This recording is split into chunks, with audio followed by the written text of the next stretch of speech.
Aš manau, kad reaguojant į Ramunės pristatymą, iš ryto žiūrėdama, ką aš čia turiu, iš tiesų pagalvojau, kad prigimtinė kultūra gali gauti atskirą metodologiją, kuri, sakykime, po vakardienos pranešimų jau veikia mane ir kai kurios savo mintis, kai aš nesuprantu, iš ko jos kilę, aš iš tiesų tada galvoju, gal reikia susijęti pranešimu.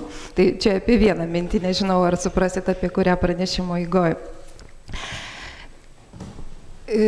Kaip sakė, aš kalbėsiu iš tiesų apie 3 dalykus. Apie Kazimieros Galaunienės Kairiūkštytės lagerio laiškus, rašytus 53-56 metais. Apie patirtį, kuri yra išsilaikiusi šitose laiškų tekstuose.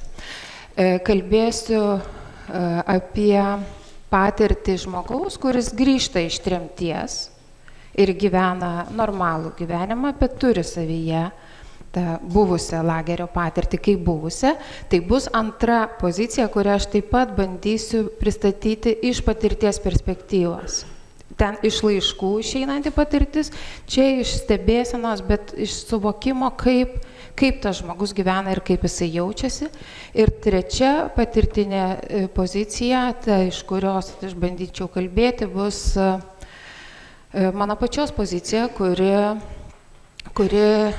23 metais, gal ir lengvabūdiškai, ar inerciškai, ar pagal apreiškimą, priėmė sprendimą parengti mažą knygelę iš Kazimieros Galaunienės laiškų archyvo. Tai man labai svarbu, kad jūs metodologiškai suprastume tas 3 pozicijas, nes gali būti, kad pranešime man nepavyks jų aiškiai įgyvendinti. Tai jums turi būti bent aiški mano intencija, kad aš noriu, kad būtų 3 lygiavertės pozicijos. Jas, aišku, jūs galite išrikiuoti į istorinį laiką, ne? Nuo 52 suima lagerio laiškai, tada 56 gegužį išeina iš lagerio gyvenimas iki 2014 iki mirties ir tada mano nuo 23 iki šiandien dienos ta patirtis. Bet aš nenoriu šito chronologinės sekos, man tai nėra svarbi, man yra svarbus tas trikampis šitų 3 patirčių. Jeigu pradėti nuo savęs, kaip aš matau lagerio laiškus, kaip aš galiu su jais būti susijusi, kaip aš matau žmogų, su kuriuo bendravau ir kuris turėjo tos lagerio laiškus, man apie juos nieko nežinant. Ir iš visų tų trikampių viršūnių, kokie išeina 3 vienalaikiai santykiai. Dabar aš čia nekalbu apie atskirus subjektus, ar ne apie atskirus apibrėžtus asmenis, nes kiekvienas iš jų yra neatsiejamas. Šitas lagerio laiškų rinkinys neatsiejamas nuo kitų ir jisai dėl to man ir rūpi, kad jisai yra to didžiulio masyvo patirties dalis. Lygiai taip, jeigu aš kalbėsiu apie kelių žmonių, duosiu pavyzdžius iš to laiko po tremties, tai irgi man nerūpi išskirtinai tie 2 žmonės, man rūpi ta bendra kultūrinė situacija. Dėl to aš sakau, kad aš kalbu apie lagerio laiškus, bet kartu kalbu bendrai apie kultūros situaciją, apie kultūros padėtį. Tai gal dar trumpai pradedama turiu pasakyti Galaunienę situaciją, kam jie yra nežinoma, ar ne Galaunienė, Kazimiera Kairiūkštytė Galaunienė, jinai buvo muziejininkė, daugiau kaip 30 metų dirbo Čiurlionio muziejuje liaudies meno skyriui, bet dirbdama muziejuje tapo mūsų muziejininkystės patriarcho Pauliaus Galaunės žmona. Lietuvai tapus nepriklausomai visą savo jėgas nukreipė Galaunių, Pauliaus Galaunės ir Adelės Galaunienės sukurtų namų atidavimą žmonėms, valstybei ir jų, kad jie pradėtų veikti iš tiesų kaip gyvi namai muziejus. Ji buvo baigusi muziejininkystę, pradėjusi dirbti Istorijos institute ir Istorijos muziejuje nacionalinėme, kai taip labai netikėtai buvo suimta kartu su seserimi 52 metų pabaigoje. Tai yra tokia labai vėlyva ir suėmimo priežastis, kuri man visada, kiek apie ją begalvočiau, daro įspūdį, vis tik kokia tai buvo galinga, įžvalgi, didelę atmintį turi sistema. Suėmimo priežastis buvo 49 metais Galaunienės nuvežtas seseriai į Piliuonos kaimą laiško tekstas, kurį jinai, kaip niekam nežinoma jaunutė paauglė, perrašė ir tada tais keliais jom paduotais adresais jisai buvo išsiųstas. Ir pagal rašyseną, jai pradėjus dirbti trumpam pieniniai, buvo padaryta ta identifikacija ir tada suimta viena sesuo, už dienos nustatyta, kur yra kita, suimta kita ir prasidėjo visas šitas procesas. Po pusmečio jos abi atsidūrė lageryje po tardymo kalinimo, tos sunkiosios dalies, viena Jercevo lageryje, kur buvo nuteista 25 metam kalėjimo ir 5 tremties po to, ir sesuo, kadangi Kazimiera bandė prisijimti visą kaltę savo ir neigti sesers dalyvavimą, sesuo buvo nubausta 15 metų, daug mažiau, 15 metų ir lagerio ir 5 metam tremties. Kada 23 metais aš pagalvojau, kad artėja galūnė šimtmetis ir jeigu ne dabar, tai greičiausiai niekada arba ne aš, reikia tą lagerio laiškus peržiūrėti ir jeigu jie rengti, neparengti. Ir čia man labai pradėjo Lietuvos kultūros taryba, kadangi man tai buvo darbas visai iš šalies, aš jį teikiau kaip projektą kultūros tarybai. Pagal reikalavimą lentelėje užpildžiau, kokią daryčiau sklaidą tos parinktos knygutės. Kultūros taryba, aš iš tiesų, rimtai sakau, pajutau labai didelį vertintojų solidarumą su šitu projektu. Ir pasakėm, kad pagal parengybinius aš knygos rengti negaliu, bet sklaidą įvykdyti galėčiau. Ir man netidedant terminų buvo pasiūlyta vykdyti sklaidą tyrimo, kurio aš, ir knygos, kurios neturiu. Iš pradžių labai skaudžiai juokiausi, o paskui supratau, kad viskas čia yra gerai. Aš padarau lagerio tyrimą, to archyvo, iš tiesų tokį, visą tą sistemą tokią darbinę pasiruošiu ir tada galvoju ne apie knygą, bet galvoju apie sklaidą. O sklaida buvo edukacija su visų jos parengimu, aprašymu ir išbandymu pradinių klasių vaikams, paskaitos mokytojams, lituanistam dirbantiems užsienio mokyklose ir seminarai doktorantams.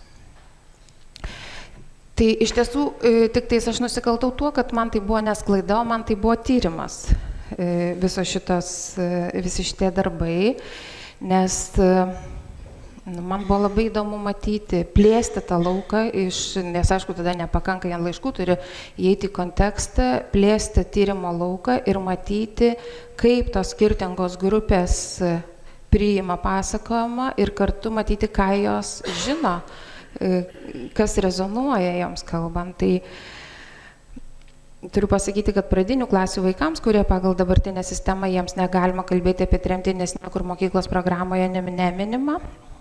Ir ta edukacija yra perkelta vyresniem pradinių klasių vaikams.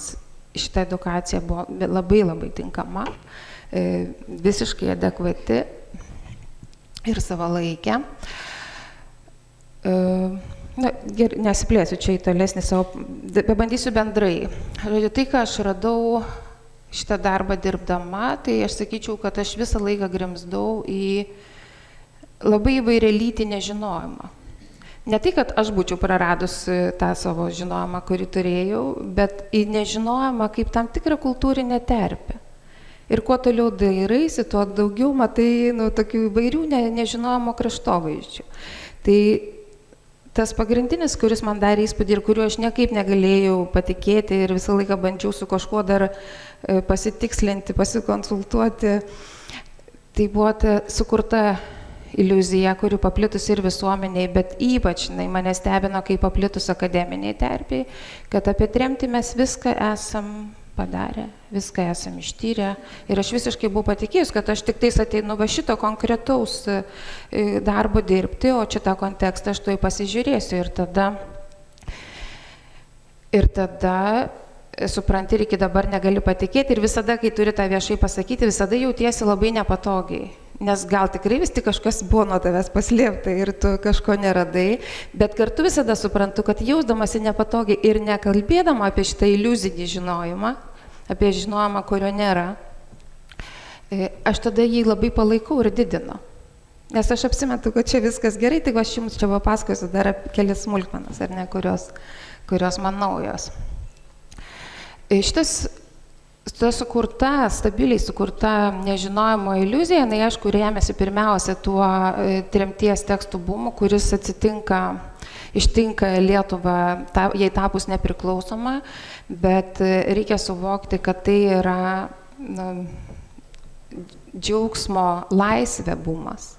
Džiaugsmo, kad tu gali kažką pasakyti, bet tai anaiptol nėra ta situacija, kur tu norėtum grįžti į tamsiausius, į didžiausias tos patirties kerteles. Kitas dalykas, tai yra, jeigu mes kalbam apie bumą, tai mes kalbam apie tą literatūrą, kurią žmonės kūrė patys. Tokį tremties folklorinę literatūrą, kurią patys rašė, patys kelbė, patys jie rūpinosi, patys jie įrašinėjo kontekstą, nes tų tokių institucinių, akademinių darbų ten irgi tame bume yra tikrai nedaug. Tai šitą nežinojimo iliuziją, jinai davė kitą nežinojimo stadiją, nežinojimo, kad nežinai.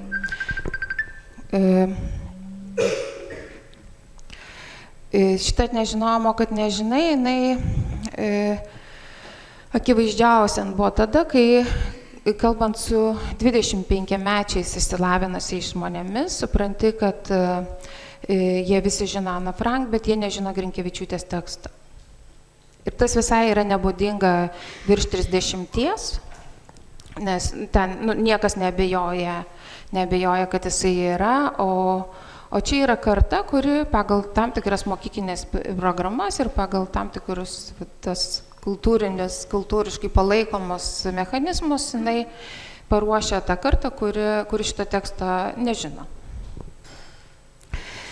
Bent trumpai turiu pasakyti, kad kartu labai matosi tas asmeninis nežinojimas ir istorinių lygmenių, nes tai, sakykime, į mano tą elementarią ugdymo bazę neįėjo masinių trėmimų, sakykime, sąrašas, ar ne, neįėjo ir tie skaičiai, tą turi kažkaip vėliau integruoti į bendrą sistemą, bet kartu ir asmeninės istorijos.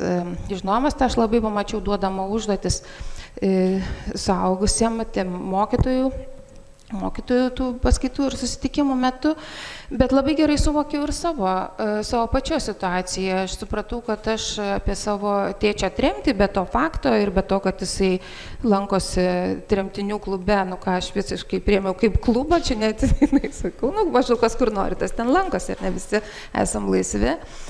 Tai taip gerai pradėjus knaisiotis po savo atmintį, aš supratau, kad aš iš mamos žinau istoriją, kad yra toks kraštas, kur pienas yra parduodamas šaldytais dubenėliais. Ir tą buvau girdėjus ne kartą, mano mama bendrai mokėdavo žavėti skirtingom civilizacijom ir man ten maišydavo tai graikus, tai kažką, tai aš tą irgi priėmiau kaip, tokį tikrai įdomų ir mano toj vaiko ir vėlesniai vaizduoti labai įsimaterializuojantį vaizdinį, kad pienas yra ledo pavidalu.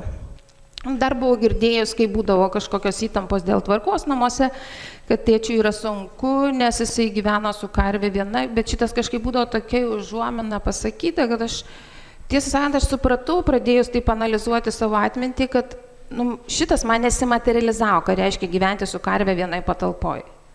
Ta prasme, tu to negali įkūnyti ir juolab tu negali savo normalaus, padaraus tėčio susijęti su kažkokia situacija ir dabar dar jie paaiškinti kažką, kas čia vyksta šeimos visose reikaluose. Aš žinojau savo bobutės keletą istorijų, kurias labai mėgdavau pasakoti savo draugam ir jos jau tapo tokiu folkloriniu šeimos tekstu, kaip juokiamės pasiekusi New Yorką, bet aš suprantu, kad aš savo tėčiui tas situacijas irgi neįrašau. Čia yra tie sąmonės tokie įtrūkiai, kurių tu turi, yra papasakota tam tikroje aplinkoje, bet tu jos nesusijai su to žmogum. Tiesiog, čia yra atskiri dalykai, bet savaime neatsitinka ir viskas. Nors, sakyčiau, bendrai mano sąmonė yra tokia jungianti, pakankamai jungli, bet šitai vietai tikrai aš žinau tą ir viskas, ir man tai patogu. Tai šitoj visoj tyloj trumpai turiu pasakyti, kad į ją įsitraukia klinikinė psichologija, 2000 metais atliekamas pakankamai didelės imties represijas patyrusių žmonių, Lietuvos gyventojų tyrimas, Gailienės ir Kazlausko vadovaujamas, ir tada visiškai jau šitą užmarštį, sakyčiau, yra nukreipta Danutės Gailienės 2008 metais pasirodanti knyga Ką jie mums padarė, tokiu tiesmuku grubiu pavadinimu, kurios jos pačios teigimu pasirinktas labai sąmoningai, suprantant, kokia bus reakcija. Ir tada šitas nežinojimas jisai tęsiasi, nes šita knyga įkrinta į tą nežinojimą, kurį ir aš grimzdau visą laiką, ir nugrimsta jame. Ir žiūrint visą spaudos metraštį, kaip į ją yra reaguojama, prieš knygai pasirodant yra ar 3 ar 4 paminėjimai, kad tai bus, tai yra atliekama. Kai knyga pasirodo, recenzijos dingsta. Ne tai, kad kažkokios akademinės rimtos recenzijos, bet nėra ir jų, nėra ir tos, tokios elementarios, kadangi tai yra populiariai parašyta knyga. Ir ta reakcija prasideda po 15 metų ir tada prasideda jau pakartotiniai leidiniai. Kokia prasideda reakcija? Pirmiausia, ką mes matom, reaguoja meno pasaulis, prasideda fotografijų parodos, prasideda spektakliai, knygos vaikam ar Sibiro haiku. Ir jeigu mes pažiūrim, tiesiog aš iš atminties susirašiau sąrašą ir tada pažiūrėjau, kiek aš žinau iš šitų žmonių, kodėl jie tą daro. Jie tą daro dėl savo asmeninės situacijos. Tai yra tiesiogiai susiję su šeimos istorija ir iš šeimos kylančių klausimų. Pakankam visiškai tiesiai Švetkauskaitė pastaičiusi einu tam, kad statau šitą spektaklį pagal Grinkevičiūtės tekstą, dėl to, kad noriu suprasti, kas šiandien gyvenančių lietuvių sąmonėje vyksta ir kaip šita tema gyvena joje. Jinai neabejoja, kad ta tema gyvena, nors tas nežinojimas ją supa, ir leidžiusi į savo šeimos praeitį.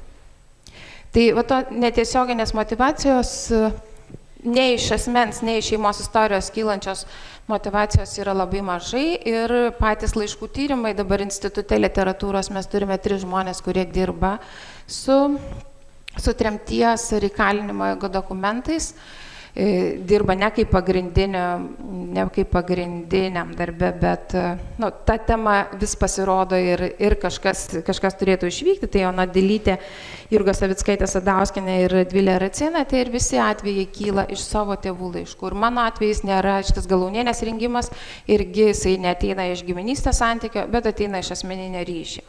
Tai iš to aš manau, kad tai, kad matosi mokslininkų darbuose ir menininkų darbuose, veikiausiai tai apima pakankamai didelis šitas susidomėjimas asmeninis, kuris kyla iš apačios, kurį greičiausiai stimuliuoja ir klinikinės psichologijos tyrimai, jisai yra daug platesnis. Tik mes pamatom tą išraišką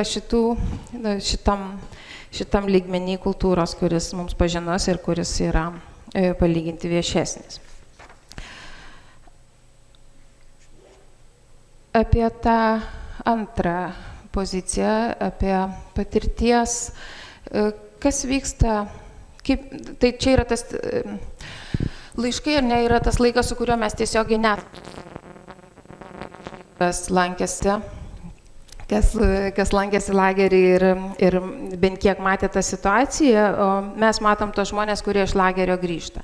Matyt, daugelis esam matę nuotraukas prie lagamino, kaip lietuviai paleisti ten paprastai jau ne iš lagerio, iš tremties, plačiai šypsosi ir ruošiasi važiuoti namo. Bet labai charakteringa, kad Onos Pajėdaitės, kurie žinom kaip fotografė, palikusią mums didžiulį kultūros žmonių nuotraukų archyvą, jos sesers atsiminimais prasideda apie tą dalį, kuri grįžtama į Lietuvą, ji pavadinama Vargai prasidėjo. Ir tai iš tikrųjų, ir tai labai tikslus tas pavadinimas, nes, aišku, čia yra lageryje palaiko viltis grįžti, viltis susitikti savuosius žmonės, ir čia, kai tu supranti, kad tu nelabai turi grįžti, greitai įstatymo esi atribojamas nuo savo namų, kai iš esmės tave toliau persekioja už tą tremties ar įkalinimo įvykį, tą yra sunku sužinoti, dėl to visi jį bando slėpti. Labai įdomu man matyti laiškose, kad grįžus iš tremties yra minima ne kartą, kad žmonės šnekasi paromis, kad važiuoja vieni pas kitus, pas skirtingus giminaičius ir tiesiog šnekasi kelias naktis iš eilės. Ką jie ten šnekasi, mes negalim sužinoti, bet tai yra ratas žmonių, kurie ir taip žinojo, kurie greičiausiai susirašinėjo su tavimi, kol tu buvai lageryje, o tada tas visas tolesnis ratas, jisai užsidaro, nes tu supranti, kad tai tau ir tavo artimiesiems kelia pavojų. Tai gali tapti bet kada priežastimi pašalinti iš darbo, nesuteikti gyvenamo ploto ir šitų istorijų yra pakankamai daug. Taip pat yra tas procentas žmonių, kurie grįžta į Sibirą negalėję įsitvirtinti. Čia ypač tie, kurie, jeigu yra visa šeima ar giminė represuota, tada, nes iš esmės tik artimieji arba atjaučianti žmonės padėdavo įsidarbinti ir susirasti, kur gyventi. Tai šita kančia buvo nemaža ir ją, aišku, lydėjo tas visiškas nutilimas. Jakobo Lindė yra ryškiausiai gal aprašytas didelį dalį rytų Europos būdingas negalėjimas gedėti šitos patirties. Tu tiesiog turi apsimesti, kad nieko nebuvo. Sveikata yra sutrikusi visiškai, daugelio žmonių, nervai yra pakrikę visiškai. Ir tą matom iš tų laiškų, kurie rašomi grįžus iš lagerio į lagerį draugiam, ten yra atviriausiai tas kalbama, dirbti nelabai pajėgiama, bendrai tas jausmas, kad gyvenimas baigėsi. Bet tau yra, sakykime, 29 ar 30 metų. Michaelas Jacksonas, kalbėdamas apie tokias patirtis, kurių negali pasakoti ir su kuriomis nieko negali veikti, jos į tavo veiksmus negali įveikti, jis kalba apie tą mirusią pasaulio dalį. Tu tarsi veiki, tarsi gyveni, bet tam tikra dalis yra visiškai apmarinta. Čia turiu tokį ilgą gražų epizodą, kur apie Kazimierą. Aš galėjau susitikti tik su tais žmonėmis, kurie bendravo tais laisvos Lietuvos metais po 90-ų, kada jinai pradėjo kurti Galaunės namus. Galaunių, jinai buvo susiratus tokias labai patikimas savo, labai save atitinkančias bendradarbės. Kadangi viską darė pati, visą tą namų kūrimo struktūrą ir man teko daug bendrauti su šito moterim. Aš supratau, kad ne viena iš jų niekada nebuvo kalbama apie tremtį. Tos jaunesnės mano kartos muziejai dirbusios merginos vis bandydavo, tiesiog joms rūpėjo, nes jos kaupė tą archyvą Galaunių namų ir Galaunienė irgi įsirašo jau paskui ne tik Adelė ir Paulius, bet ir Kazimierai į tuos namus su savo memorialu ir visada jos būdavo, vėliau, nesvarbu, ir niekada nebuvo pasakytas ne vienas pilnas sakinys. Kitas dalykas, kuris buvo labai matomas, laiškose jinai klausė, rašydama, man atrodo, Dėdieniai, ar kada nors gyvenime galėsiu džiaugtis iš širdies.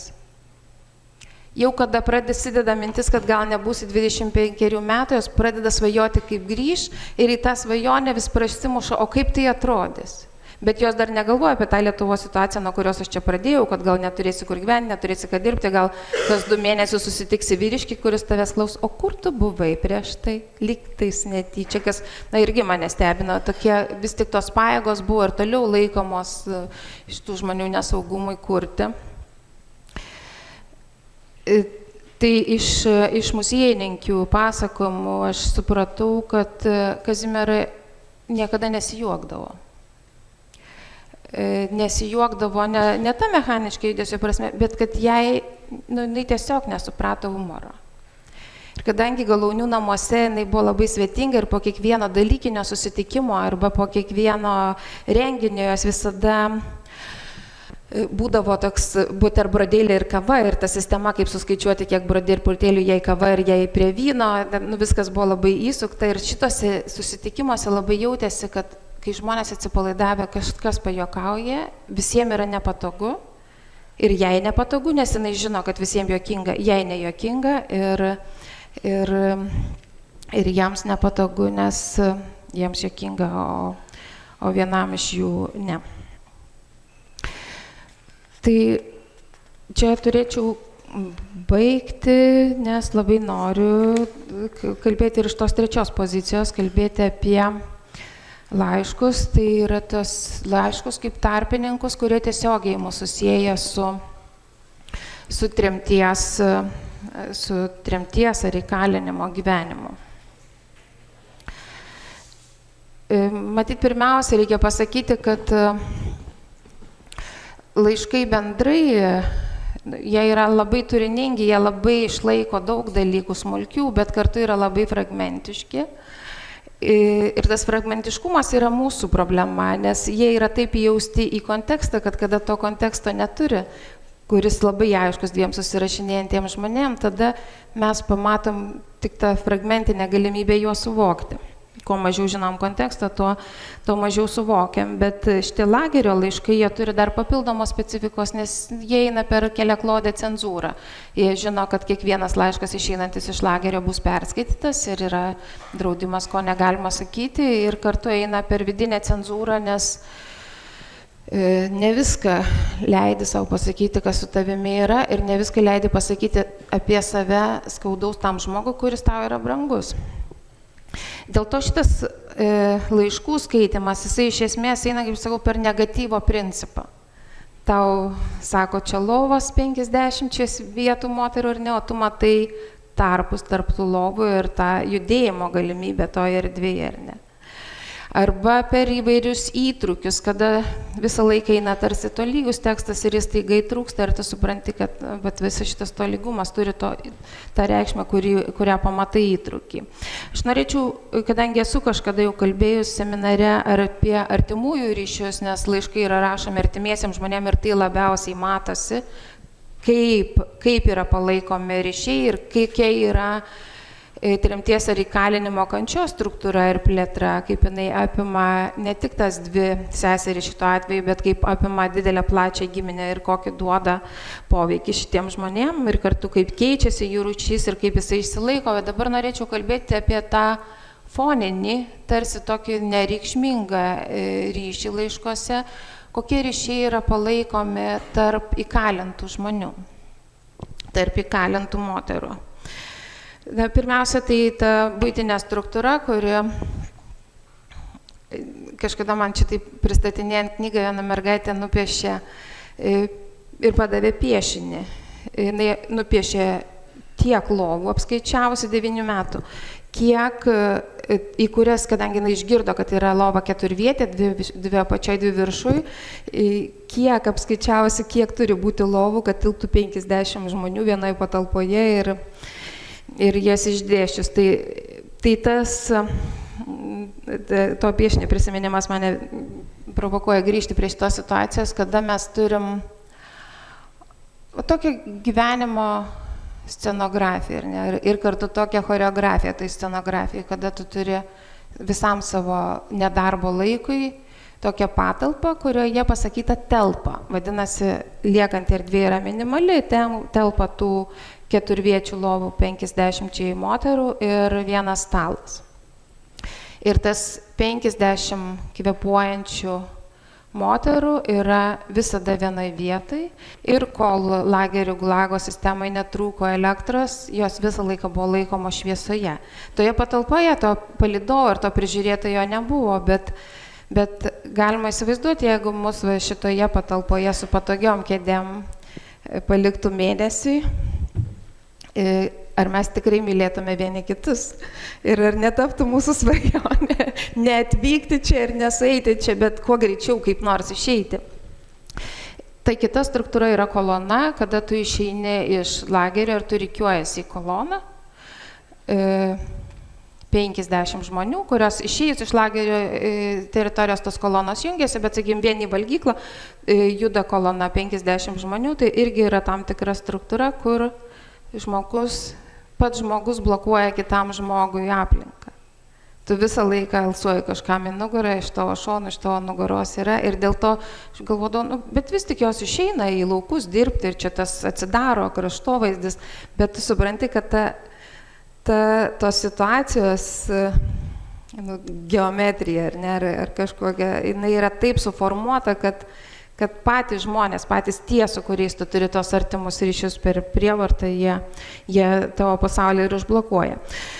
Pats elgesys, pati ta situacija, aiškiai provokuoja tas paprastas merginas, kadangi 96% buvo iš kaimo jau šitų trėmimo laikų ir, kaip sakoma, labai aiškiai, kad kaimas 52 buvo ne tas kaimas, kuris buvo 41, kaimo elgesys yra pasikeitęs ir ta lagerio situacija, aiškiai provokuoja elgtis grubiai. Visom taktikom, ar ne, ir santykiuose su kitais, ir kalbose, ir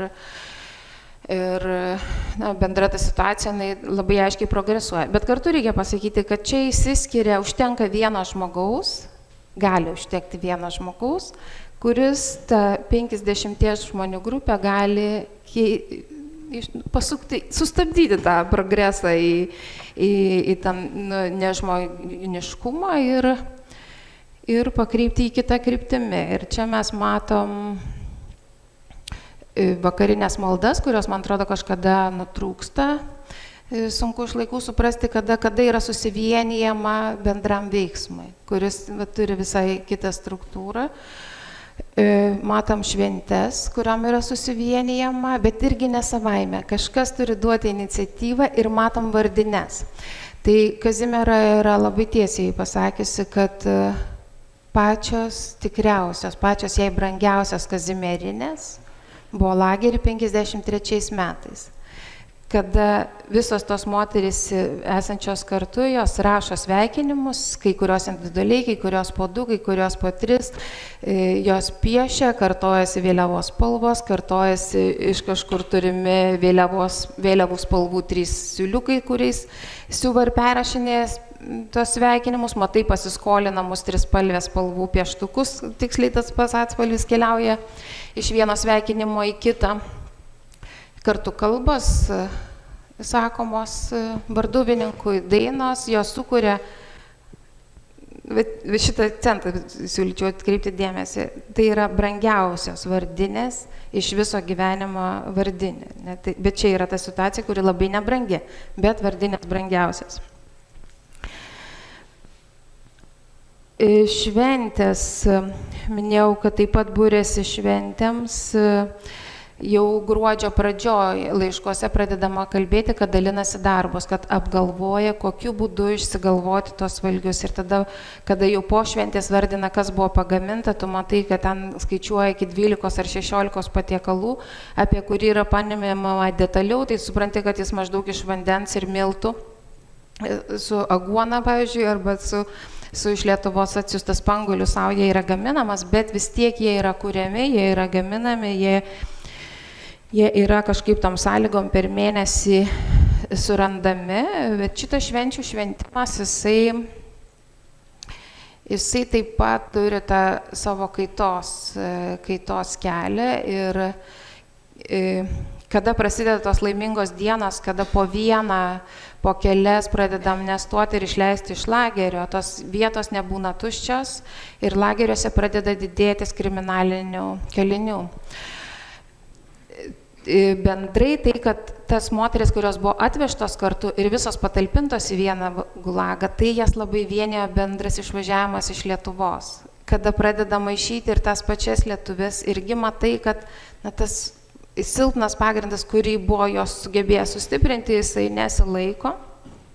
Tie ryšiai išlyja ir jau 55 metais Kazimiero sesuo pasakoja,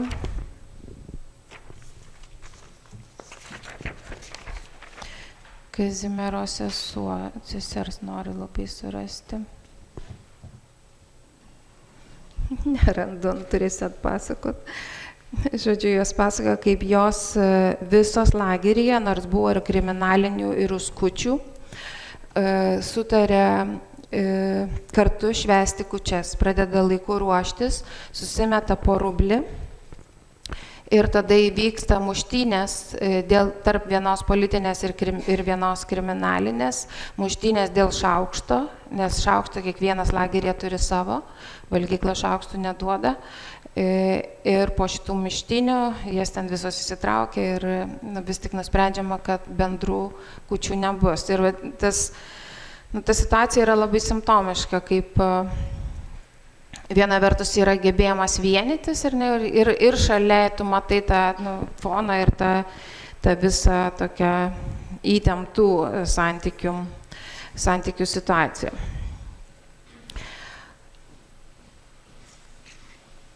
Išvienijimosi situacijų per Velykas, kada vėl visos susėda prie bendro stalo sutarto, yra labai taikliai pasakoma, tai po 7 savaičių tylėjimo spontaniškai išsiveržė iš 100 krūtinių daina Leiskit į tėvynę. Ir, čia tu šitoje vietoje labai aiškiai jauti, kad susėdė kartu, jos susivienyje kartu dainuodamos visos ir dėl tos dainos, kurią dainuosi, tartis nereikia. Dėl linkėjimų taip pat niekada tartis nereikia. Tu linki laisvės ir namų. Bendrai šitoj situacijai tokių moterų tokios, sakyčiau, nuo žemiausios iki aukščiausios elgesio būsenų amplitudžių. Ir man labai svarbu stebėti sąmonės pokyčius. Atrodo, laiškas visai tą turėtų sunkiai fiksuoti, bet labai aiškiai matosi, kaip šitą gerai veikianti ideologinė mašina, kaip tas darbščias, prigimtiniai kultūrai priklausančias kaimo merginas paverčia lenktyniavimo dalyvėmis. Kaip sugalvoja tą būdą, kaip įtraukti jas į tas socialistinio pirmavimo lenktynes ir sudalyvauti šitam lagerio gulago sukūrimo viena iš intencijų, kaip pagerinti ekonominę Sovietų Sąjungos situaciją. Ir jos iš tiesų pradeda dirbti iš širdies. Tai yra tam atskira sistema ir tas matosi, kaip jos pamažu į tą įsitraukia ir matosi kartu ta dalis, kuri tam priešinasi.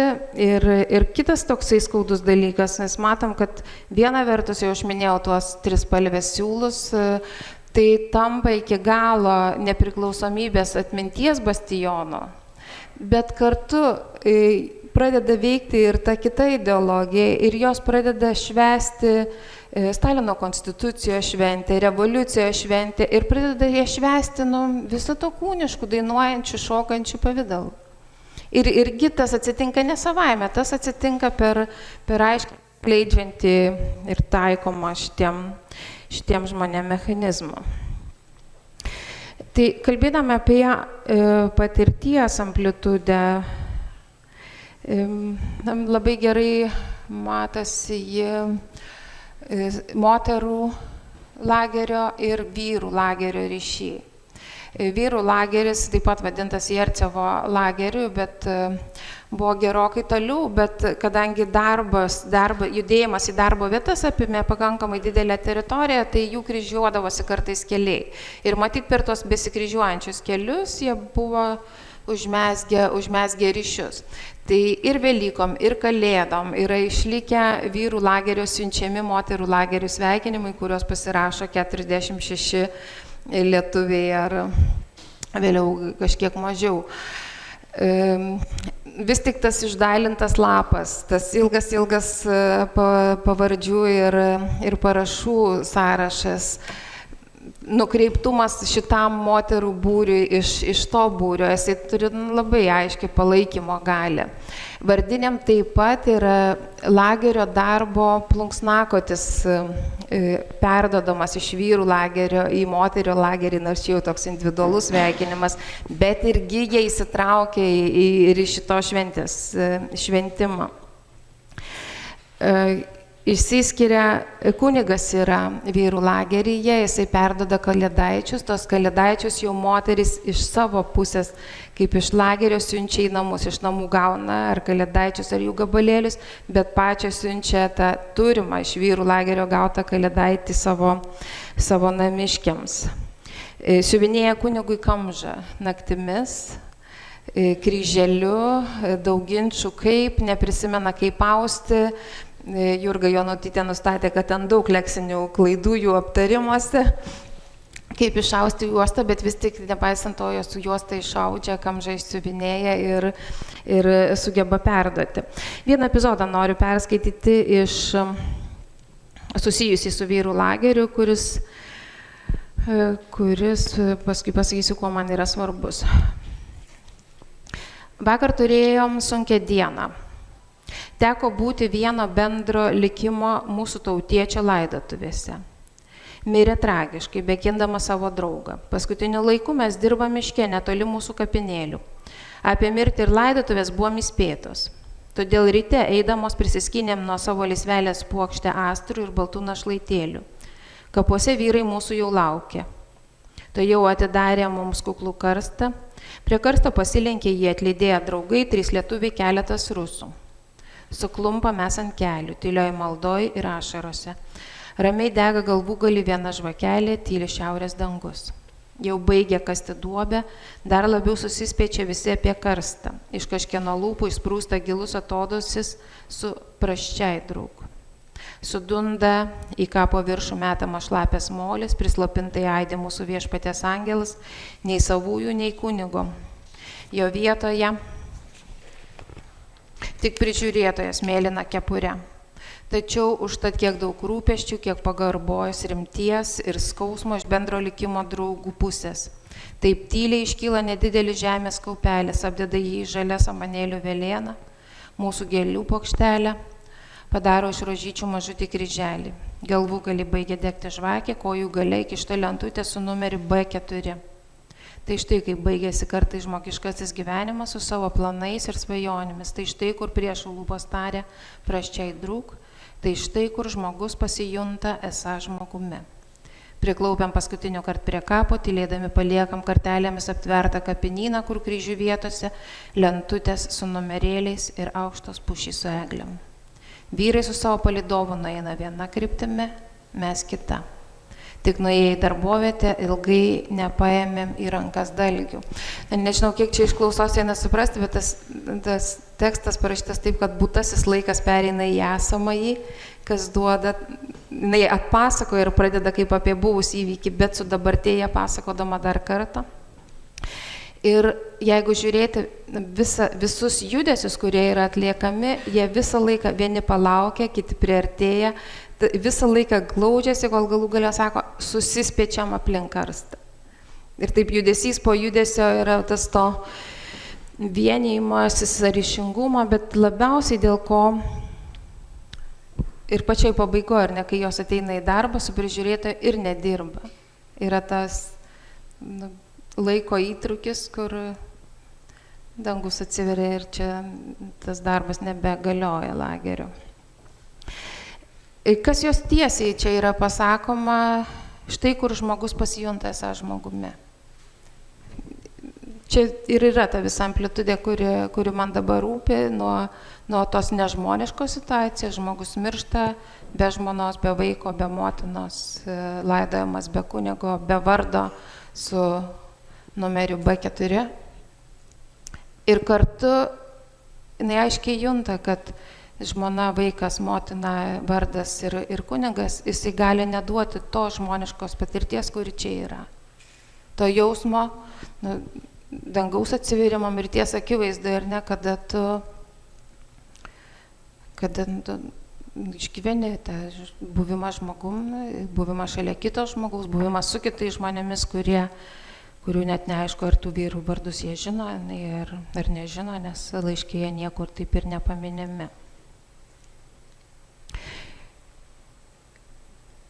Lygiai taip, kai mes matom tose blogiausiose sąlygose, šitas akimirkas, kurias jinai užfiksuoja ir kurios jie išlieka kaip nemėgstu to žodžio, bet vis tiek aukščiausios ir nežmoniškiausios, nežmoniškume patiriamos.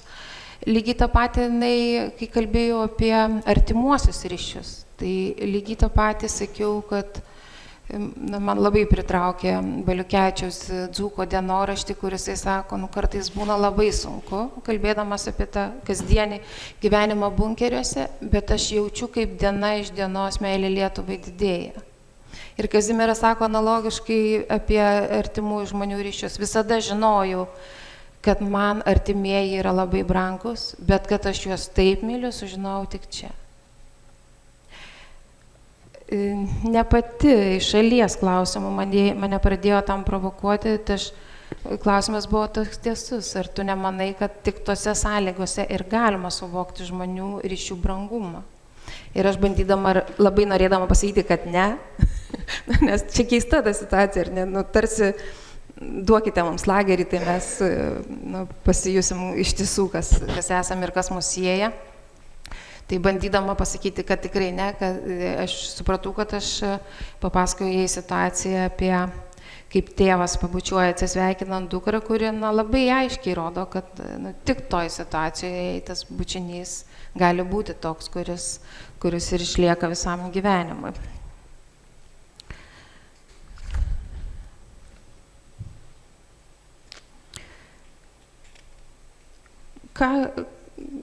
Šitą pasirinkau vieną iš daugybės galimybių, vieną iš daugybės aspektų kalbėti apie laiškus, bet norėdama parodyti patirties amplitudę, patirties įvairovę, jos išsilaikymo principinę galimybę tame laiške, kuris vis tik atrodo, tikrai toks triukas, ar ne?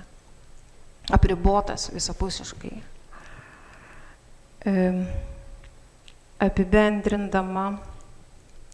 Apibendrindama, sakyčiau taip. Laiškai yra iš principo situatyvus, jie leidžia gyvenimo lageryje suprasti iš jo situatyvumo, iš to buvusio žmogaus perspektyvos, ir jie iš principo yra kitokie nei atsiminimai.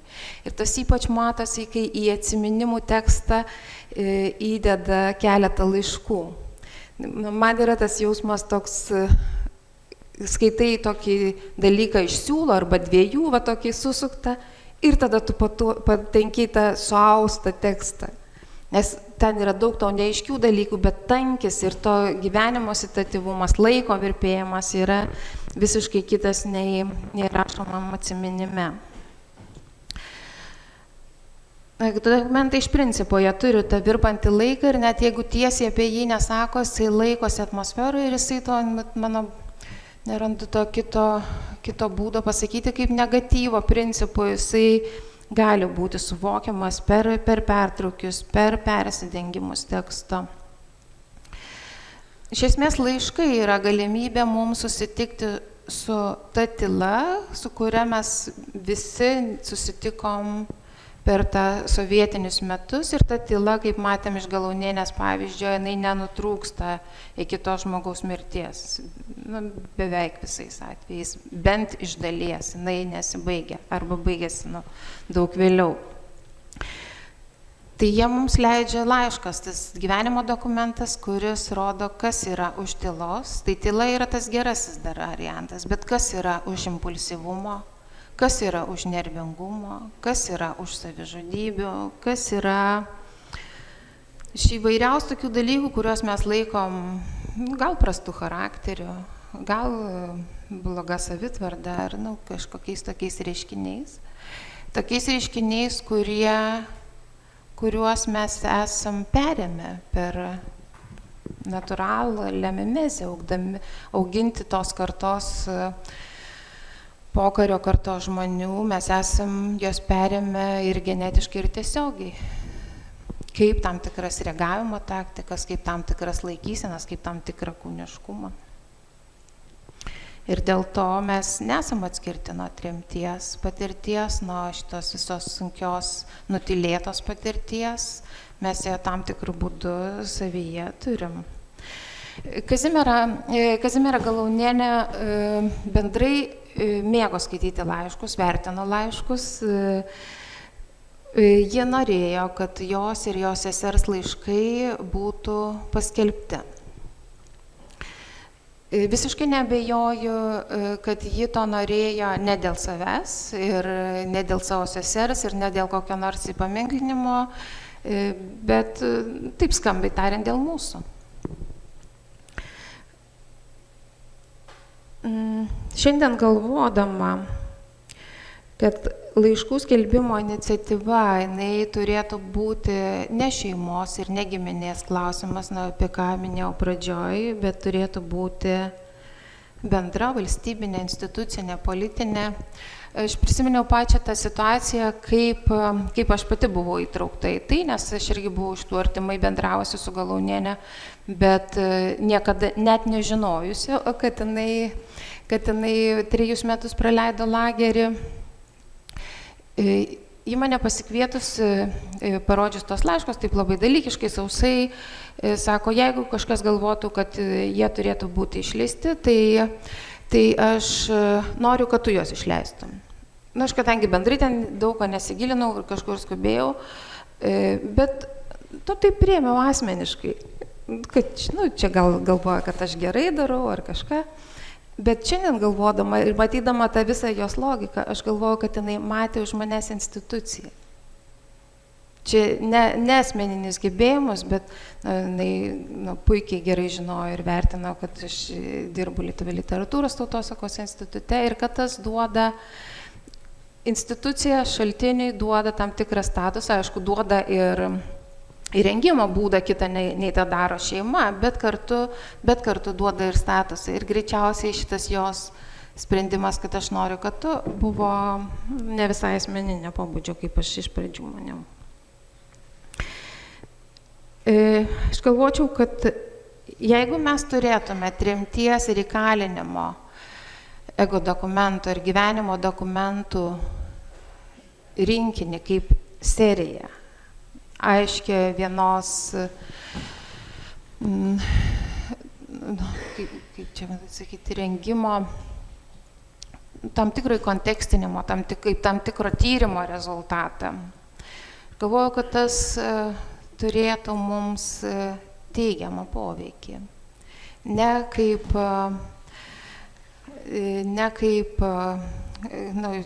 tai, kad mes turėtume kažką baisaus, bet taip, kad mus tai taikytų ir ramintų. Ir čia aš prisimenu Vykinto pirmą šio seminaro pranešimą, kada jisai kėlė klausimą, kodėl kalbėdami apie kitus istorinius tarpsnius, jisai kalbėjo apie labai ankstyvus laikus, kodėl mes nesakome mes čia gyvename, bet sakome jie čia gyveno ir jie kažką darė.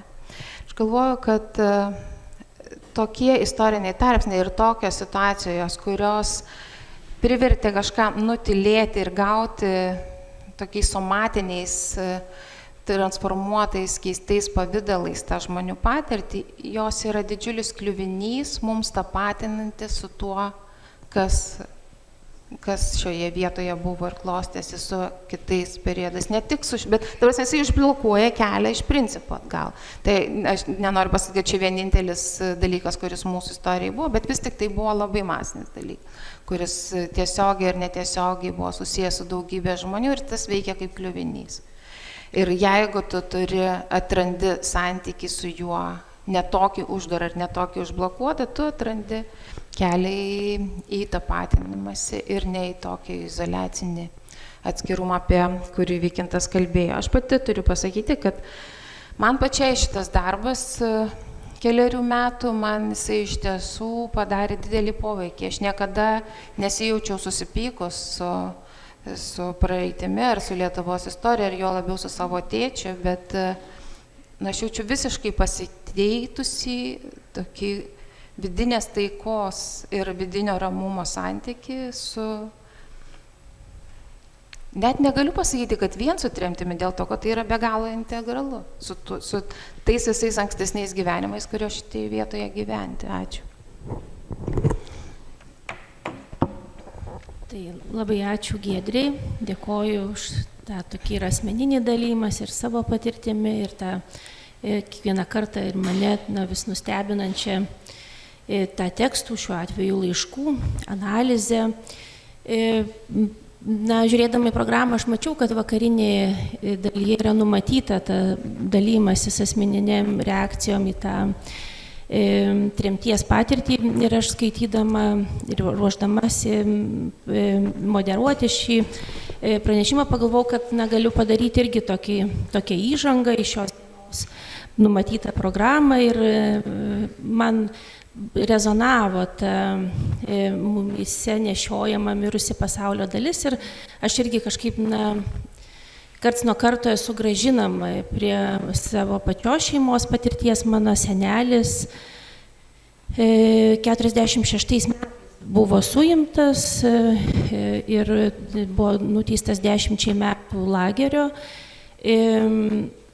Ir yra tai paradoksalu, ir šiuo atveju Giedrės kontekste į tą savo pačios istoriją žiūrėdama, sakyčiau, labai tipiška, kad iš tiesų netgi vaikai, išskyrus vieną tetą, buvo mano tėtis augo 4 vaikų šeimoje, nežinojo niekas, dėl ko senelis, jų tėvas buvo ištremtas, dėl ko jis buvo nuteistas.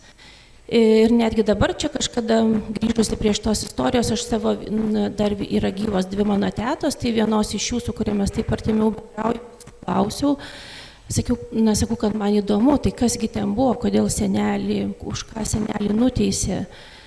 Sako, tai greičiausiai žino Tavana, jos sesuo. Aš tai nežinau ir negaliu tau atsakyti. Ir aš galvoju, taip, vaikai nugyveno gyvenimą. Tiesa, mano tėtis gimė jau tuo metu, kai jo tėvas buvo lagery ir susitiko būdamas pirmą kartą savo tėvą, būdamas 7 metų. Ir labai gerai atsimenu ir mano tėtis, ir mano ta teta Stasė, su kuria aš dar mes taip palaikom ryšį, kaip jie bijojo šito nepažįstamo žmogaus, iš kuris tai atsirado. Ir čia tėvas, bet koks čia tėvas, tai yra kažkaip vaiduoklis ir panašiai. Ir aš galvoju, tai yra, kad ta istorija mirusi pasaulio dalis gyvena mumyse, čia tas paradoksas, mirusi dalis gyvena mumyse, mūsų, kaip tu sakai, tokia labiau galbūt toj somatiniai patirtyje. Ir aš galvoju, aš irgi pati patiriu vis tą impulsą, kad galva nueiti ir išsiaiškinti.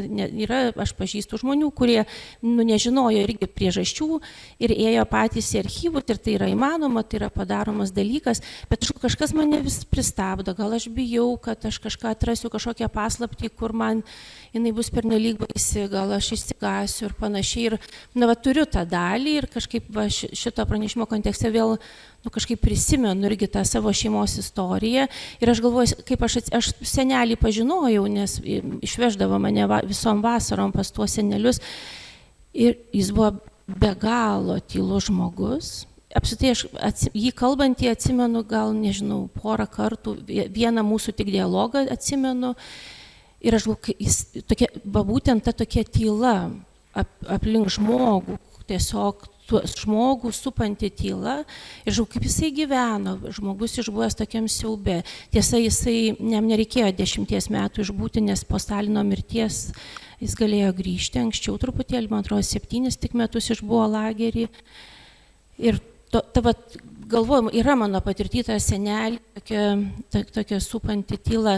Kita istorija, vėlgi ne mūsų jau šeimos istorija, yra labai vėlgi irgi tokia įdomi ir aš galvoju, irgi taip pat klausydama šito Giedrės pranešimo prisiminiau, man atrodo, jinai irgi tokia rezonuojanti yra, mes draugavom su tokia kaimynė, Olė mes ją vadindavo, jinai man padėjo auginti dukrą ir jinai tremtinė, šiaip niekada neslėpė, kad jinai tremtinė ir netgi šiek tiek pasakojo, kad tremty susipažino su tokiu Latviu, jinai užtekėjusi buvo už Latvio, bet daugiau detalių jinai kategoriškai irgi ten atsisakydavo atskleisti, bet kadangi jinai žiūrėjo dukrą mūsų ir buvo taip, kad mes buvom išvykę ir vieną naktį jos kartu nakvojo ir dukra yra sakiusi, kad Olė jai papasakojo. nusprendė papasakoti daug dalykų, bet su sąlyga, kad mano dukra, tada įsivaizduoju, jinai buvo maždaug 11-12 metų, niekada niekam to nebepasakos. Ir aš beje savo dukros esu kamantinėjus, sakiau, man ir smalsu, ir įdomu, ir kažkaip visai norėčiau žinoti, kokią ten paslaptį Olė jai perdavė, bet dukra kažkaip suprantu, kad priėmė kaip tokį priesaką, toliau niekam tos žinios, tos informacijos neatskleisti. Tai, aišku, tai šiek tiek kita situacija nei tavo su Kairiūkštyte Galūnienė, kuri vis dėlto sąmoningai apsisprendė, kad po jos mirties, bet būtent taip, po mirties, aš galvoju, galbūt ir Olios priesakas buvo, gal po mirties, reiks dar kartą dukros paklausti, kaip ten, koks tas priesakas buvo. Ir aš galvoju, man patinka, jeigu aš teisingai suprantu paties pranešimo tą idėją, kad vis dėlto kaip mūsų ta individuali atmintis, mūsų gebėjimas priimti savo pačių istoriją, kažkaip įveikti tą tylą, tą izoliaciją, susisiekti su ta šeimos, giminės istorija, kaip yra tiesiogiai susijusi su ta kolektyvinė atmintimi ir kontekstu. Ir aš, beklausydama Giedrės, vėlgi prisiminiau, aš esu šiek tiek irgi domėjusis traumos tyrimais, ir esu tokią publikaciją parengus ir atsiminiau Jono Viliūno apysaką Liūdna pasaka. Ir ten yra toks labai, sakyčiau, svarbus dalykas suvokiant trauminę patirtį ir tos trauminės patirties vaidmenį, dalyvavimą, apskritai kolektyvo funkcionavime. Tai štai kol kaimas, bendruomenė atsimena, kad atsitiko Juozapotai, ten jos vyras nužudytas, jinai pati ten kalinta, prievartauta ir taip toliau. Tai kol kaimo bendruomenė žino jos tą patirtį, tol jie rūpinasi, tol jinai yra bendruomenės dalis. Kai jau iš atminties, jau tarsi, galim surasti, keičiasi kartos ir jau ta naujoji karta nebežino Juozapotos istorijos, jinai tampa vaiduokliu. Tai yra toks vaiduoklis, kuris išnyra ten iš pamiškės, lygiai taip pat tam pasakotojui, toks kaip memento mori, jisai rašo, kad primena man apie mirtį artėjančią ir taip toliau. Ir tai yra tik siaubą kelianti figūra. Ir tenai gerai aprašyta, kaip tas pasakotojas, sergantis džiova jaunuolis, pamažu ten pradeda lukštenti tą jos istoriją ir pamažu tą vaiduoklį prisijaukina per būtent pažindamas jos istoriją. Ir man atrodo, tai yra toksai svarbus dalykas. Dar vienas dalykas, kuris man, aš susakysiu viską ir po to jau leisiu auditorijai klausinėti ir Giedriai reaguoti. Žodžiu, atleiskit man, čia toks, pasažas. Kitas dalykas, ką dar prisiminiau klausydama Juditos Herman, man berods ta lietuvių kalba išleista knyga išversta apie traumą. Ten jinai kalba apie tą paskutinį traumos įveikimo, išgyjimo, ką reiškia išgyjimo, čia toks žodis netinkamas, bet sakykim, tos trauminės patirties integracijos į žmogaus gyvenimo etapą, kada ta individuali trauminė patirtis tampa kolektyvinės atminties dalimi. Kai ta trauma yra kažkaip pripažįstama sociumo ir ją galima papasakoti, ją galima paliudyti ir sociumas yra pajėgus kažkaip šitą patirtį priimti ir integruoti kažkokiu būdu. Tai, žodžiu, tas paskutinis etapas, jisai, sakytume, toks yra svarbus ir tam tikrą prasme privalomas. Tai tiek mano asmeninės tokios patirties ir reakcijų į tavo pranešimą ir tiek tokių šiek tiek truputėlį iš kultūros ateinančių ir gal šiek tiek ir teorinių refleksijų. Tai žiūrėk, į ką tu norėtum reaguoti. Tai, aš labai norėčiau kelis dalykus reaguoti. Pirmiausia, kai tu pasakoji apie tylą. Čia yra labai sunku atskirti, ar tai yra charakteris, tiesiog žmogus tylus ar ne. Ar tai yra tam tikra pasiekmė ir tam tikra to mirusio pasaulio veikimo dalis.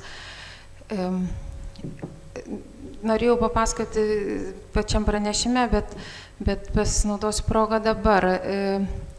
Mano tas tėtis irgi buvo labai tylus, bet tas visiškai nekrito į akis. Ir vieną kartą aš sugalvojau jį panaudoti kaip lauko tyrimų pateikėją. kadangi jisai žinojo, ko aš užsiimu, kad važiuoju į ekspedicijas, aš mačiau, kaip jisai yra patenkintas. Mes susidarėm kambarį, aš pasiėmiau diktafoną, pasakiau, kad klausinėsiu apie bobutę, čia buvo tas, kas prisimena, man viskas gyvenime lengva, aš rašiausi šitam tyrimui ir nusprendžiau padaryti su jo interviu. Žodžiu, ir mane domino jo motinos laikysena, vidinė, tokia vedanti nuostata, kaip žmogus save suvokia. Bet nuklausinėti apie laikyseną yra labai sunku, nes tai yra gan abstraktus dalykas. Ir tada aš galvojau iš visokių situacijų bandyti kažkokius atsitikimus, per kuriuos aš jau paskui ten ieškosiu tos laikysenos. Ir viskas buvo labai malonu ir mes abu taip gerai jautėme su to diktofonu. Ir aš tada tokį nekaltą klausimą, bet tiesiog taip klausiau iš tų gimtų namų, iš kurio jie ir buvo ištremti, iš tų gimtų namų situacijos, kaip ten bobutė veikia. Ir aš supratau, kad tas klausimas jam surezonavo ar su trėmimo situacija, ar ten buvo dar kitų tokių represinių pokario situacijų. Ir staiga tas mūsų euforinė malonė situacija, jis iššoko kaip nudilgytas, kaip žaibu. Tu sakai, klausinėsi apie bobutę. Ir ko net trinktelės durim išėjo, aš supratau, kad mes niekada daugiau negrįšim prie interviu formato. Paskui pasakė, važiuok pas seserį, pas jo seserį, jeigu tau kažko reikės sužinoti.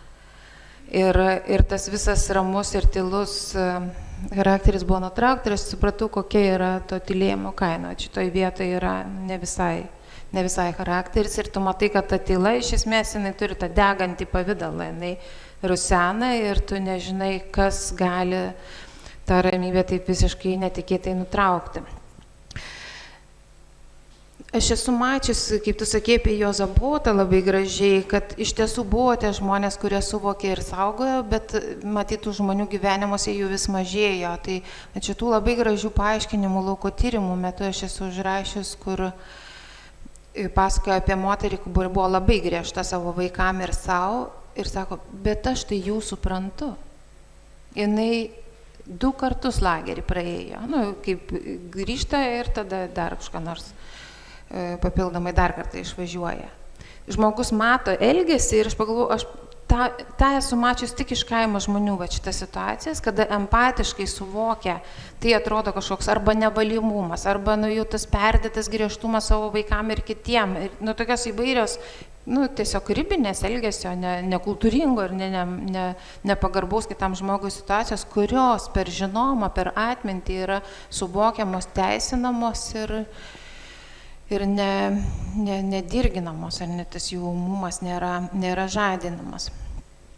Ir dar dėl tos kolektyvinės atminties, kur paminėjai, man vis tik atrodo, kad tas individualus tekstų perskaitimas, keletos tekstų žinojimas, jų ir žinojimas, kad jie mums yra po ranka, kad jie galėtų būti mums po ranka, jisai yra labai reikšminis.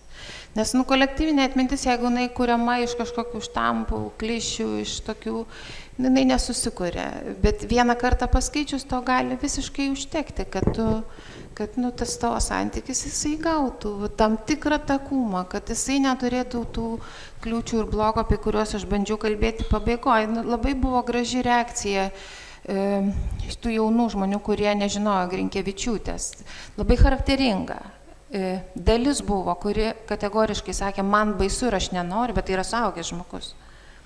Ir tai yra kultūros, ir tai nėra, mes gerai suvokiam, kad tai nėra kažkokie tekstai, ant kurių deda tas ženklus, kur negalima yra žiauru žiūrėti, ar tiesiogiškai viskas išreikšta. Tai čia mes apie tai juk nekalbam Grinkevičiūtės tekstas.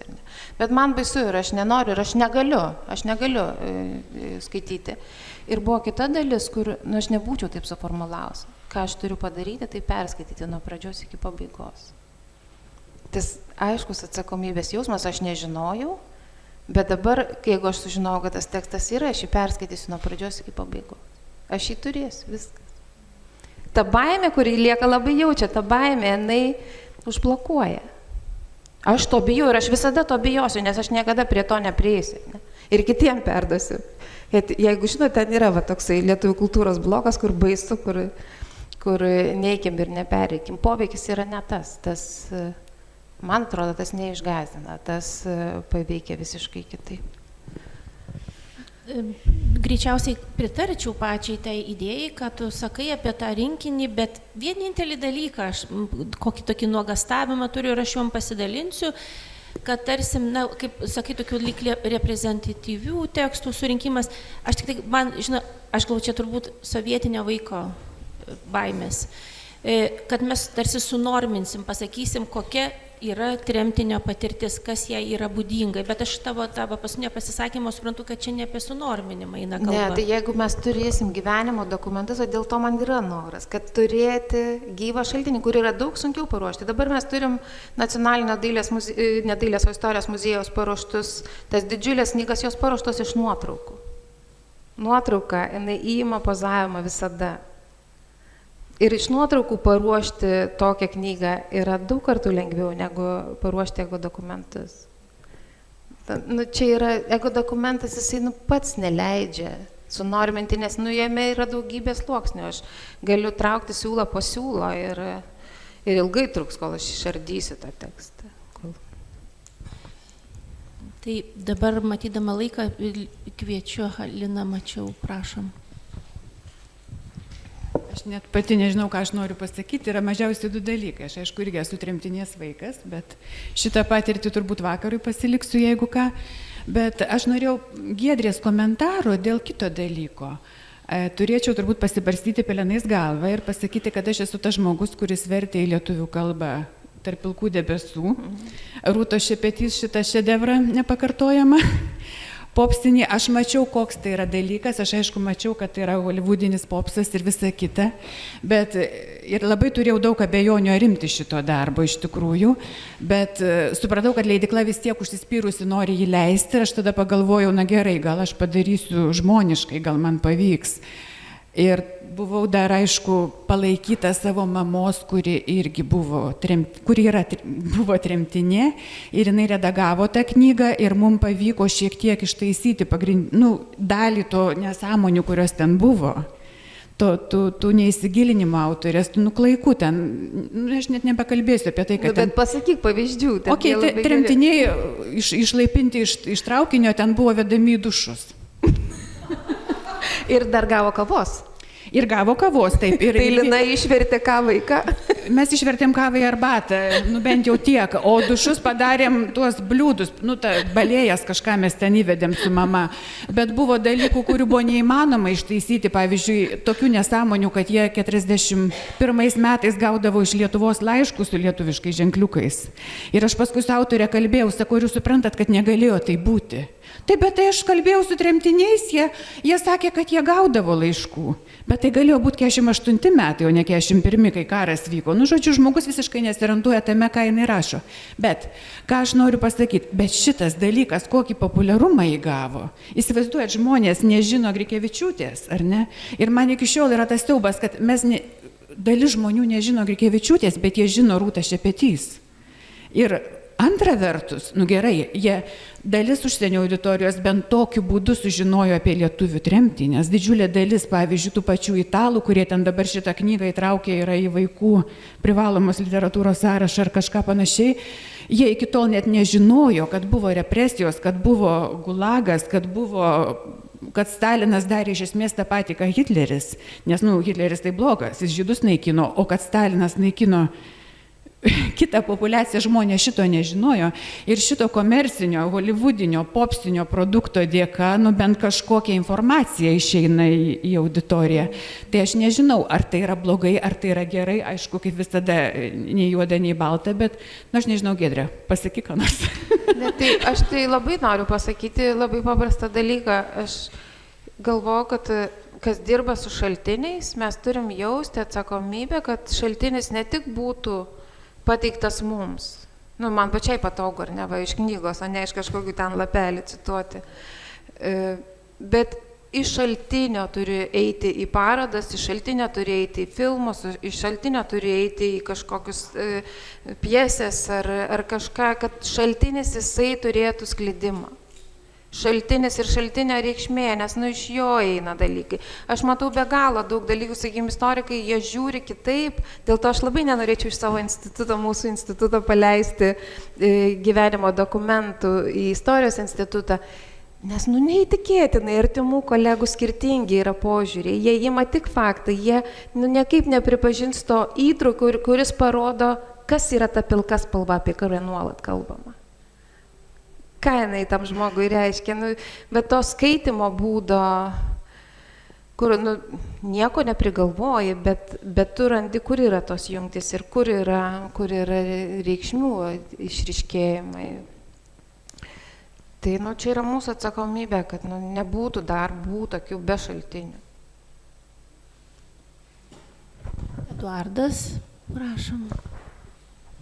Aš prisimenu, Beresnevičius kažkada dar, kai buvo idėja statyti Valdovų rūmus, jisai sakė, šitas McDonald's, kam jisai reikalingas, jo idėja buvo atstatyti vieną iš pilių tiesiog ir nedaryti Valdovų rūmų, kur tai fikcija. Ir dabar žiūrint, tai funkcionuoja kaip kultūros įvykis kažkoksai. Dabar, ką tu sakai apie šitą leidinių seriją, tai dar yra leidinys mokslininkam ir apie juos besisukančiai bendruomeniai, bet tai nėra, tas holivudinis leidinys. Tai kaip tu dabar matytum, gerai, jeigu įvyko, tai, kur tas galėtų būti tokia sklaida, gerai, jeigu įvyks toksai leidinys, kur jau tas holivudinė sklaida, kaip tas atrodytų, žinai, kad ne McDonald's gautųsi, kaip Rūta Šepetys, bet gautųsi.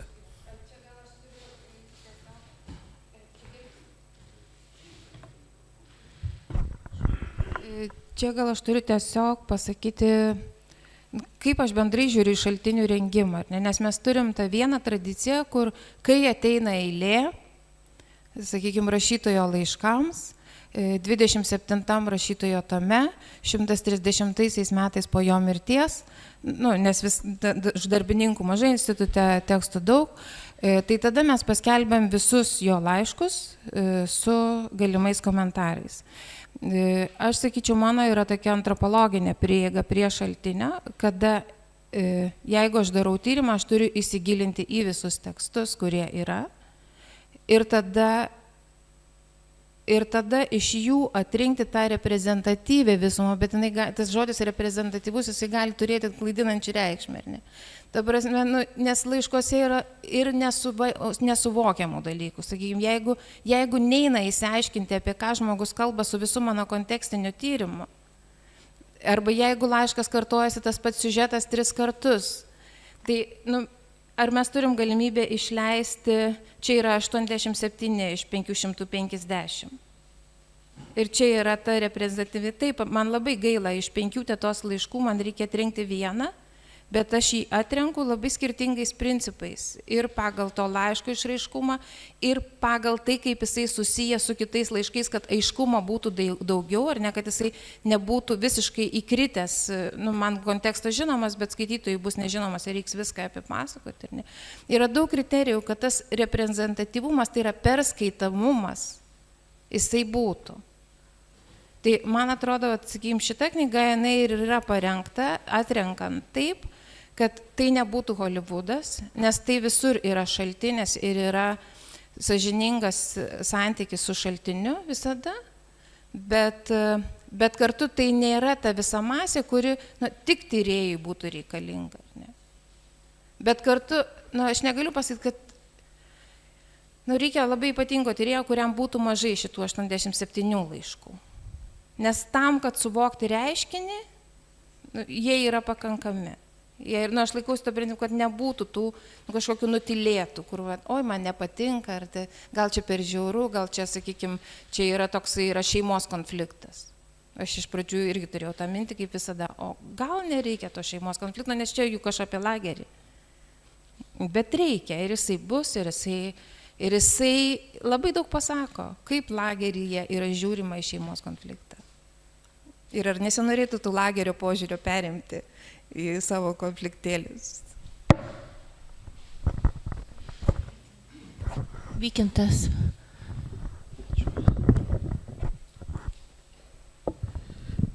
Tai tokia daug norisi pasakyti, bet kelis dalykus, tai kaip jau sumanėm šį seminarą ir dėliojom jį,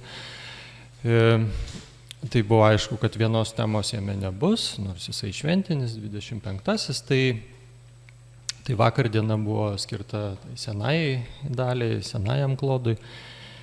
Ir šiandien jau turbūt pajutot ir ačiū tau, Giedrė, ir Linai, ir dar kas kalbėsit, kad mes pereinam prie visuomenės, prie mūsų iš esmės, prie 20 amžiaus ir 21 amžiaus pradžios. Ir tai mus jaudina, ir tai mus paliečia. Ir šita diena jinai bus vainikuota Mielos Birutės spektakliu ir mūsų bendru ratu. Tai man atrodo toks labai svarbus ir netoks dažnas mūsų seminare dalykas. Bet ta sąsaja su prigimtinė kultūra, ne? Mes kalbam apie istoriją, jinai mus čia jaudina, tikrai paliečia. Ir aš taip galvoju, kad mūsų prigimtinė kultūra, tokia gyvoja atminty tiek žmonių, tiek tyrėjų, kad jinai tik tai, ko gero, 2 kartus patyrė tokius nežmoniškus sukrėtimus. Ir abudu tie 2 kartai tokie yra susiję tarpusavį, tai mūsų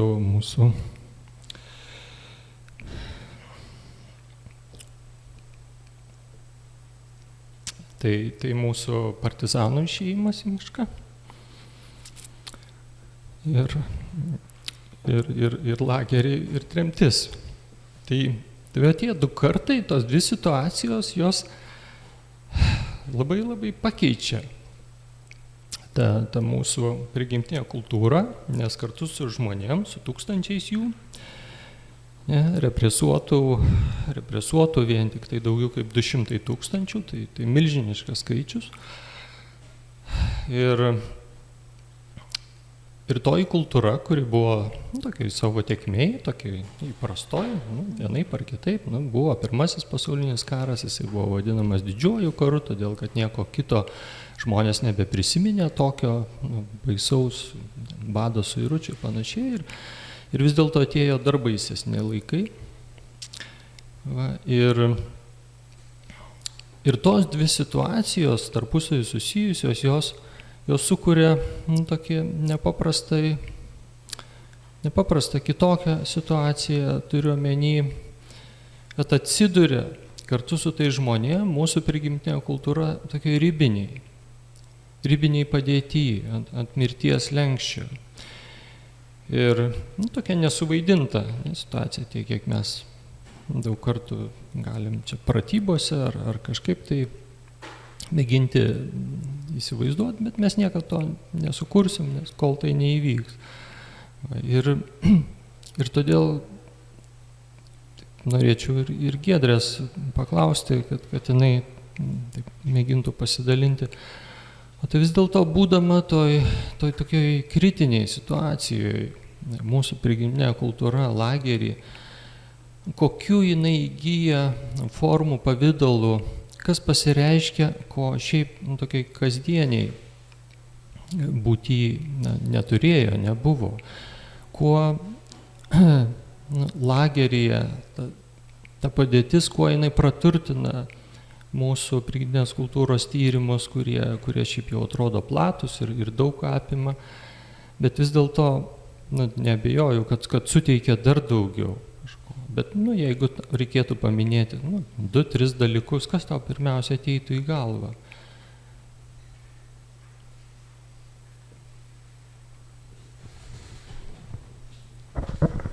Labai sunkus veikiantai klausimas. Labai bijau, aš buvau pasirašius ir visą lapą, ką duotų, jeigu mes turėtume tokį dokumentų rinkinį, ką mums duotų, bet supratau, kad aš gal kokiam projektui pasiliksiu tą lapą, nes taip ir skamba. Čia irgi yra labai sunkus klausimas, nes pirmiausia, tai, žinai, kas suteikia tokia situacija, kai visos moteris yra perengiamos į vatinės, kai tu visada esi dumblinom kojom ir koks rojus turėti guminius. Ir kaip jų yra siekiama, žinai, tai ir sakai, ką gavo mūsų prigimtinė kultūra. Vis tiek galvoju apie tos materialias formas. Ten yra visiškai kitas fonas. Man vis tiek yra ta pirma mintis, kad jinai buvo, patyrė didžiulius užblokavimus, didžiulius nutraukimus. Iš principo nutraukiamus ryšius su daugybė dalykų, su namais, į kuriuos negali dažnu atveju grįžti, su aplinka, su veikimu. Tai žinoma, galim rinkti tokių smulkių dalykų, kokių nors juostelių audimą ar siuvinėjimą, kuris be galo palaiko moteris. Tie siuviniai, kurie su šita knyga vienintelis, ko man gaila, jinai vežė ryšėlėje, bet tokiu kruopščiu, kur aš ten neįsivaizduoju, kokia turi būti plonumo siūlas, po to lagerio darbų siuvinėjimus, rankdarbius, siuvinėtus naktinius, ir man taip norėjosi, kad jie būtų išfotografuoti taip, kad matytųsi tas smulkumas ir kruopštumas tam vatinukių šimtasiūlių kontekste, bet čia tai buvo kaip blynas nufotografuotas stambiu planu. Tai tokių galim ieškoti smulkių dalykų, aš nebejoju, kad jų rastume, bet aš bijau eiti į tą tokį bendrinimą. Bet iš to, ką pasakei, žinoma, smulkios detalės tai smulkios, bet iš to, ką pasakei, galbūt tai yra mums tokia ypatinga proga, tą namų ilgesį, gimtinės, tėvynės, savo žemės ilgesį tada, nes ar turim dar daugiau tokio ryškumo pavyzdžių, kad žinai, ar tą gali atsverti, nežinau, ten buvimas valstijose, ten kažkur tai šachtose ar ką, bet tai vis tiek savanoriška. Tai, žinai, tie bendri dalykai, jie labai išryškėja, artimųjų santykių reikšmė. Kokie tie santykiai yra, kokie yra šeimos ryšiai, kokie yra giminės ryšiai, bendrai, ką reiškia rašyti laiškų žmogui kas savaitę, kuris 25 metam visam gyvenimui yra patrauktas iš tavo gyvenimo. Tai, ta prasme, visi šitie išlaiškėja, bet aš vis tik juos laikyčiau tokiais, labai bendrai žmogaus dalykais. Sakai bendrai. Namų ilgesys, nežinau, aš nedrįščiau tą patinti, nežinau, niekad nepagalvojau taip tiesiai apie prigimtinę kultūrą, nes vis tiek prigimtinę kultūrą mes siejam su tam tikrų susiklostymų vietai, o čia yra ta visai kita situacija, čia yra lagerio kultūra, kuri tau leidžia suvokti, kas tau yra labai brangus. Ilgesys tikrai, Skaidra Jančaitė, kuri čia darė tokius įrašus, tai nusakė man, ko labiausiai aš pavydžiu, tai tokio tėvynės jausmo, tokio ilgesio namų. Kažkur išvažiuoju į pasaulį, tokia jaučiuosi laisva pilietė ir man sako, taip nuo to, taip norėtųsi jaustis taip, bet sakau, tu ir išvažiuoji, laisva tas neišveža. Suprantate, bet čia tas, kitos terpės, kitos situacijos iškildinti reiškiniai, kuriuos, aišku, galim žiūrėti, kad jie yra išryškinti. Bet ta savo kultūra kaip išryškėja, bet kartu yra tokios labai egzistencinės situacijos, kurios bendresnės nei viena grupė. Ar Latvijos moteris, ten bendrai yra tautų maišalinė. Jinai susirašinėja su Latvija, su Estė, su Ukrainietė, šalia yra Suomiai. Ar jie kitaip, ar jų ilgesys buvo mažesnis, Bet kita vertus, žinai, jeigu ne iš laiškų tyrimo, bet iš bendrai tremties tyrimų, tai lietuviai buvo laikomi lageriai unikaliais. Tai buvo viena iš tų tautų, kuri dainavo visada. Tas yra labai aiškiai juntama. Ir yra apie lagerį, lietuvių vyrų lageriuose, koks yra labiausiai kunigų, matyti ilgesys užduodantis laikyseną. Bet čia užvedėtų visai mano mintį kitaip, negu aš galvoju.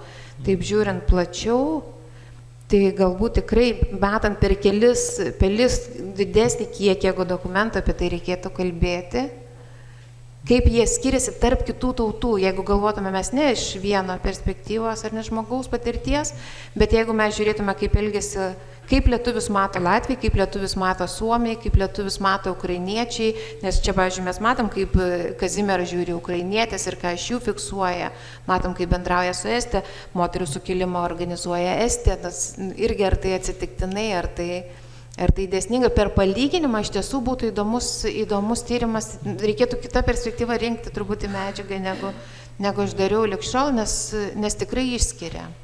Šitoje vietoje jos išskiria lygiai taip. Ne visi puolė važiuoti namo tą pačią dieną, kai tik pasakė, kad tai yra galima, nes buvo galvojama, kad nevažiuos. Nes Sibirasgi, jisai turi tą tradiciją trėmimų seniai ir ta vietinė nacija didelė dalimi yra sudaryta iš nuo 19 pradžios ar nuo 18 pabaigos, kurie užsilieka, ištremti, o paskui lieka ten gyventi. Tai buvo tikimasi, kad šitie irgi neišvažiuos. Ir tada jie pradeda važiuoti, tada bando atiminėti dokumentus, bando kažkaip sulaikyti, bet tarsi jau paleido tą prasme. Tada Lietuva bando blokuoti, kad neprivažiuotų iki pat. Tai aiškiai matosi, kad nesitikėjo. Ir paskui buvo atskiros bausmės skiriamos už pabėgimą. Buvo masiškai einama iš Sibiro į Lietuvą. Tai čia buvo atskirom tautom nustatyta ir lietuviai buvo viena iš tų ryškiausių ėjikų, kurie ėjo namo. Ir po 3 kartus su vaikais. Tai toksai kontekstas lyginimo su kitom tautom, jisai tikrai duoda tą charakterį labai įdomų, kur aš taip labai nedrąsiai visada to vienos tautos charakterio bruožus apibendrinti, bet kaip mato kiti, per tai juk būtų galima daryti ir tokį drąsiai eiti, ar ne? Jie taip matė. Jie matė, kad šitie bėga ir šitiems sutvarkyti reikia atskiro įstatymo, nustatyti, kokia bus bausmė už pagavimą. Ir taip.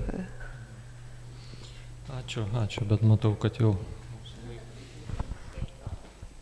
Dar paskutinį. Pasidalinkit ir dar Eduardas. Dar prie kavos galima atidėti.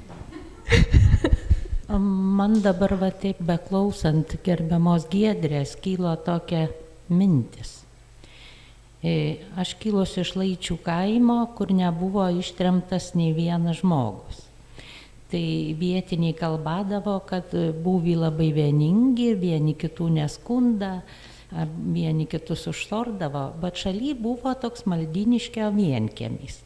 Tai buvo viena, tik tai vienintelė sodyba ir buvo iš tos sodybos ištremtas, pavarda buvo Brokas. Aš labai gerai atomanu tų žmogų ir tų sodybų. Mokyklą naidavom kaip tik par jų kiemą. Ir aš kažkodėl vis galvodavau vaikystai, tas žmogus ir ta šeima buvo kažkokie tų vietinių kaip ir atstumtieji. Apie jos tyliai kalbadavo. Jie buvo išvežti. Kamon kaip vaikui kažkaip, kažkokie kitokie. Tartum nesavi. Ir sakydavo, einant par tų kiemų bijodavom, tai sakydavo, kad jų jaujo į Vaidanas, kad jinoj kažkokie apait liktai rūpadavo to sodybą, boima būdavo. Ir tas žmogus, tas Brokas Mykolas buvo labai tylus, va kaip ir sakė. Ar koks bolysgi seniau dainuodavo visi suvėjai, prie alaus kalbadavo, šitas žmogus buvo labai tylus. Ir doto man turėjo orklį.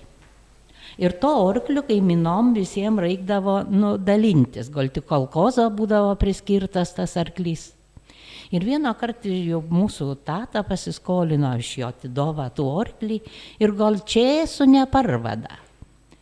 Tai jisai atais, tas Brokas, atsisado ant prieklačio ir sėdėjo gal 15 minučių ir visų laik tylajo. Ne tai, kad Bartūs, ko Justinai dabar, tylajo, bo negalajo pratort nei žodžio. Aš nežinau dėl ko, ar dėl to, kad neparvada to orklio laiko, ar jo suvokimas buvo toks to žmogaus, laikykis žodžio. Buvo labai daug patyrys tos neteisybės, to nesilaikymo žodžio. Va tas man atstumtos ir tokios tylios, neapsokomai, kaip ir kažkokios kitokios šeimos, žmonių buvimas vaikystėj šaly. Ačiū. Labai ačiū, tikrai labai ačiū, kad pasidalinot. Negaliu susilaikyti nepasidžiaugęs rotininkavimu. Girdėjote rotininkavimą. pavojui esančią Lietuvos tarmę, kuri nyksta kasmet siaubingai, ją užgožia uteniškiai. Bet aš galiu pasakyti, kad iš to, ką pasakė mėla Alma, tai greičiausiai pas juos buvo bunkeris. Greičiausiai, beveik 100%. Eduardai, trumpai užbaig mūsų pokalbį. Tai aš dėl tų išskirtinių bruožų, ką atsinešė, tai, irgi, ką bandė įveikinti atsakyti. Tai aš iš mamos prisimenu tiesiog, ką sakydavo. Tai du dalykai. Vieną dalyką, kad lietuviai išsiskiria savo darbo, tarp kitų, bet čia yra, ką jie patys apie save sako, tai gal negali. Bet, tas pasididžiavimas, kad mes lietuviai dirbam ir negana to, kada, gerai, kad mes dirbam ir kitas dalykas, kad jie dainuodavo. Žodžiu, kai lietuviai dainuodavo, tai po to baraku susirinkdavo klausyti, litovcai pajūt. Žodžiu, du dalykai, ką mama sako, kažkaip su pasididžiavimu, ką sakė apie save. Aš nežinau, ar tai tikrai bet tai yra tai, kaip mes ten buvome. Jo, tiek. Tai labai ačiū. Ačiū Giedrė, kad sukūrė erdvę šios dienos tolesniem pranešimam, diskusijom ir tikiu ir vakariniai tai daliai. Ir aišku, turėsim spektaklį ir paskui turėsim tą erdvę kiekvienas ir kiekviena pasidalinti, koks yra mūsų santykis, mūsų šeimos, galbūt kaimynų, štai ką priminė, kaip žmonės matė tuos ištremtus žmonės ir panašiai. Tai nebenoriu jūsų gaišinti, dar kartą dėkoju Giedrei